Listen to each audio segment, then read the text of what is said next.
ನಾನೊಂದು ಇವತ್ತು ಹೊಸಪೇಟೆಯಲ್ಲಿ ಒಂದು ಖಾಸಗಿ ಕಾರ್ಯಕ್ರಮಕ್ಕೆ ಬಂದಿದ್ದೆ. 2 ದಿನದ ಹಿಂದೆ ಕೊಟ್ಟೂರು ಹತ್ತಿರ ದುಪ್ಪದಾಳ್ ತಾಂಡ ಅಂತನ್ನುವಂಥದ್ದು, ಅಲ್ಲಿ ಕರಿಯಮ್ಮ ದೇವಿಯ ದೇವಸ್ಥಾನದ ಒಂದು ಕಳಸಾರೋಹಣಕ್ಕೆ ಕಾರ್ಯಕ್ರಮಕ್ಕೆ ಬಂದಿದ್ದೆ.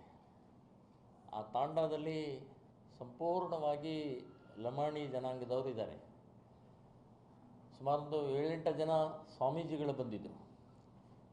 ಸರ್ದಾರ್ ಸೇವಾಲಾಲ್ ಸ್ವಾಮೀಜಿ ಚಿತ್ರದುರ್ಗ ಮಠದ ಅವರು ಬಂದಿದ್ದರು. ಸೊ ನಾವೆಲ್ಲ ಮಾತಾಡ್ತಾ ಇಡೀ ಕರ್ನಾಟಕದಲ್ಲಿ 3600 ತಾಂಡಗಳಿದ್ದಾವೆ. ಇವತ್ತಿಗೂ ಕೂಡ ಅವರು ಕಷ್ಟದಲ್ಲೇ ಇದ್ದಾರೆ, ಬಡತನದಲ್ಲೇ ಇದ್ದಾರೆ. ಒಂದೇ ಒಂದು ಜಾಗದ ರಿಜಿಸ್ಟ್ರೇಷನ್ ಅವ್ರಿಗೆ ಆಗಿಲ್ಲ. ಸರ್ಕಾರದಿಂದ ಯಾವುದೇ ಫೆಸಿಲಿಟೀಸ್ ಇಲ್ಲ. ಕಂದಾಯ ಇಲಾಖೆಗೆ ಅವರು ಆಗಬೇಕು, ಇನ್ನೂ ಅವ್ರಿಗೆ ಆಗಿಲ್ಲ. ಹಾಂ, ಸೊ ಅದು ಅವ್ರ ಜಮೀನು ಕೂಡ ಅವ್ರ ಹೆಸರಿನಲ್ಲಿಲ್ಲ, ಮನೆ ಅವ್ರ ಹೆಸರಿನಲ್ಲಿಲ್ಲ.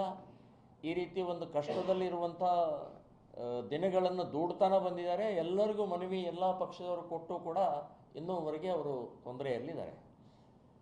ಶ್ರಮಜೀವಿಗಳು ಭಾಳ ಕಷ್ಟಪಟ್ಟು ಜೀವನ ಮಾಡುವಂಥ ಆ ಸಮಾಜ ಅದು.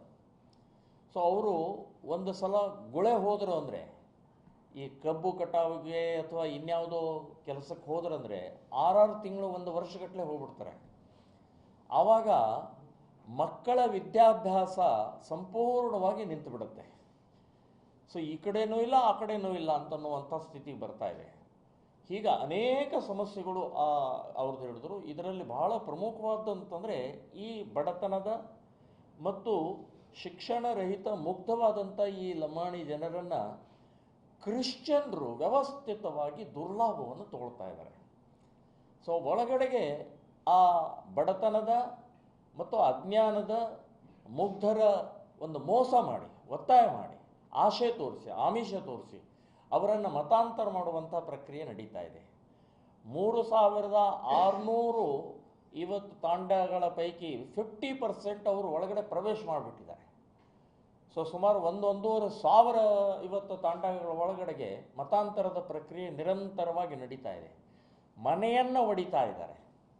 ಗಂಡನ್ನು ಮತಾಂತರ ಮಾಡಿದರೆ ಹೆಂಡತಿ ವಿರೋಧ ಮಾಡ್ತಾಳೆ, ಹೆಂಡತಿ ಮತಾಂತರ ಮಾಡಿದರೆ ಗಂಡ ವಿರೋಧ ಮಾಡ್ತಾನೆ, ಅಕ್ಕನ ಮತಾಂತರ ಮಾಡಿದರೆ ತಂಗಿ ವಿರೋಧ ಮಾಡ್ತಾರೆ. ಹೀಗೆ ಮನೆಯೇ ಹೊಡಿತಾ ಇದ್ದಾರೆ. ಸೊ ಮುಗ್ಧ ಜನ ಅವರಿಗೆ ಇದೊಂದು ಭಾಳ ದೊಡ್ಡ ಕ್ಯಾನ್ಸರ್. ಇದು ಮತಾಂತರ ಅನ್ನುವಂಥದ್ದು ಒಂದು ಕ್ಯಾನ್ಸರ್ ವೈರಸ್. ಇದು ನಮ್ಮ ದೇಶಕ್ಕೆ ಅಂಟಿಕೊಂಡಂತಹ ದೊಡ್ಡ ವೈರಸ್. ಇದು ಗಾಂಧೀಜಿಯವರೇ, ಮಹಾತ್ಮ ಗಾಂಧೀಜಿಯವರೇ ಹೇಳಿದರು. ನಾನೇನಾದರೂ ಪತ್ರಕರ್ತರು ಕೇಳಿದ ಪ್ರಶ್ನೆಗೆ ಅವರು ಹೇಳಿದರು, ನನಗೆ ಪ್ರಧಾನಮಂತ್ರಿ ಸ್ಥಾನ ಸಿಕ್ಕಿದರೆ ನಾನು ಮೊದಲನೇ ಕೆಲಸ ಈ ಮತಾಂತರವನ್ನು ನಿಲ್ಲಿಸ್ತೀನಿ ಅಂತ ಹೇಳಿದಂಥ ಮಹಾತ್ಮ ಗಾಂಧೀಜಿಯವರು ಇವತ್ತಿನ ತನಕ ನಿಂತಿಲ್ಲ, ನಿರಂತರವಾಗಿ ನಡೀತಾ ಇದೆ. ಸೊ ಕಾನೂನು ಬಾಹಿರವಾಗಿ ನಾನು ಕರ್ನಾಟಕದಲ್ಲಿ ಶ್ರೀರಾಮ್ ಸೇನೆ ಸಂಘಟನೆ ಸರ್ವೆ ಮಾಡಿದ ಪ್ರಕಾರ 3000 ಚರ್ಚ್ಗಳು ಕಾನೂನು ಬಾಹಿರಿದ್ದಾವೆ. ಸೊ ಇದು ಬಹಳ ದೊಡ್ಡ ಅನಾಹುತ ಆಗುವಂಥ, ಮುಂದಿನ ದಿನಗಳಲ್ಲಿ ಅನಾಹುತ ಆಗುತ್ತದೆ. ಸರ್ಕಾರ ಇವತ್ತು, ಹಿಂದಿನ ಸರ್ಕಾರ BJP ಸರ್ಕಾರ ಮತಾಂತರ ನಿಷೇಧ ಕಾನೂನನ್ನು ಜಾರಿ ಮಾಡಿದೆ. ಇದೇ ಅದು ಕಾನೂನು ಇವತ್ತಿಗೂ. ಸೊ ಆ ಕಾನೂನಿನ ಪ್ರಕಾರ ಇವತ್ತಿನ ಸರ್ಕಾರ ಏನು ತಾಂಡಗಳಲ್ಲಿರ್ಬೋದು ಅಥವಾ ಬೇರೆ ಬೇರೆ ಈ ಪ್ರದೇಶಗಳಲ್ಲಿರ್ಬೋದು ಮತಾಂತರ ಆಗುವಂಥದ್ದು ಕೂಡಲೇ ಹಿಡಿತದಲ್ಲಿ ತರಬೇಕು. ಇಲ್ಲೀಗಲ್ ಕಾನೂನು ಬಾಹಿರ ಚರ್ಚ್ಗಳನ್ನು ಬುಲ್ಡೋಜರ್ ಹಚ್ಚಿ ತೆಗಿಬೇಕು ಅಂತನ್ನುವಂಥದ್ದು ನಾನು ಹೇಳ್ತಾ ಇದ್ದೀನಿ. ಸೊ ನಿಮಗೆ ನಾನು ವಿನಂತಿ ಮಾಡ್ತಾ ಇದ್ದೇನೆ ಸರ್ಕಾರಕ್ಕೆ, ನೀವು ತೆಗಿಲಿಲ್ಲ ಅಂತಂದರೆ ನಾವು ಶ್ರೀರಾಮ್ ಸೇನೆ ಸಂಘಟನೆಯಿಂದ ಈ ಮುಂದಿನ ದಿನಗಳಲ್ಲಿ ಒಂದು ಮತಾಂತರ ನಿಲ್ಲಿಸಿ ಅನ್ನುವಂಥದ್ದು ಒಂದು ಫೋರ್ಸ್ ತಯಾರು ಮಾಡಿ ಹಳ್ಳಿಗಳಲ್ಲಿ ತಾಂಡಗಳಲ್ಲಿ ನಾವು ಪ್ರವೇಶ ಮಾಡಿ ಸಂಘರ್ಷಕ್ಕೆ ಕಾರಣ ಮಾಡಬೇಕಾಗತ್ತೆ ಅಂತನ್ನುವಂಥ ಎಚ್ಚರಿಕೆಯನ್ನು ನಾನು ಕೊಡ್ತಾ ಇದ್ದೀನಿ.